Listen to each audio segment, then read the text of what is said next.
दोस्तों, क्या आपने कभी सोचा है कि जब जिंदगी आपको एक ही पल में खत्म कर देने की कोशिश करती है, तब हमारे अंदर वो कौन सी अदृश्य ताकत होती है जो हमें टूटने नहीं देती? आज मैं आपको ऐसी ही एक कहानी सुनाने जा रहा हूं। यह कोई किताब का हिस्सा नहीं, यह हकीकत है। यह कहानी है कियारा की।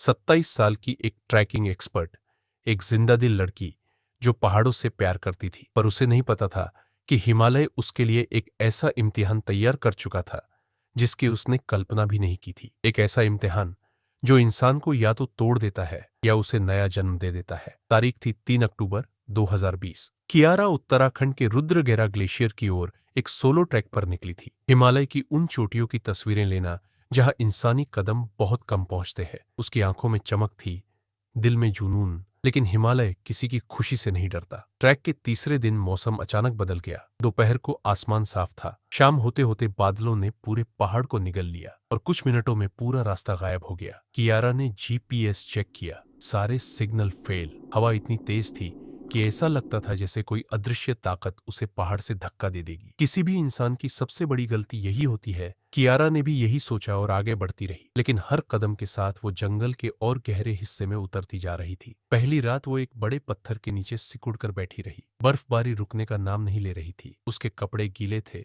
शरीर कांप रहा था और हाथ पैर सुन्न पड़ रहे थे। हिमालय की रात सिर्फ ठंडी नहीं होती, ऐसी कि इंसान की सांस भी जम जाए। सुबह जब उसने आंखें खोली, उसकी उंगलियां नीली पड़ चुकी थीं। उसके पास खाना सिर्फ 2 एनर्जी बार बचे थे, लेकिन हिमालय में चलना आसान नहीं। हर कदम ऐसा लगता था जैसे बर्फ का कालीन जमीन नहीं, मौत हो। तीसरे दिन उसकी सारी उम्मीद टूटने लगी। धुंध इतनी घनी थी कि उसे अपना हाथ तक नहीं दिख रहा था। उसका दिमाग सुन्न पड़ने लगा।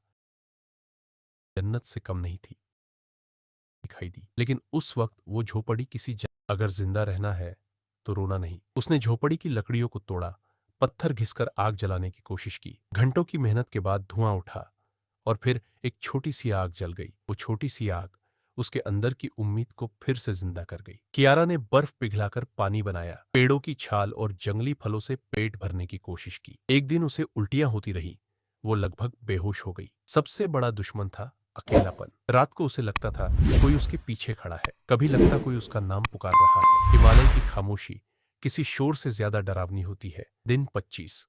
मैं अभी जिंदा हूं, लेकिन डर मेरे अंदर घर बना चुका है। 40वें दिन एक हादसा हुआ। रास्ता ढूंढते हुए उसका पैर फिसला और वह 20 फीट नीचे बर्फ में गिर गई। बाईं टांग बुरी तरह मुड़ गई।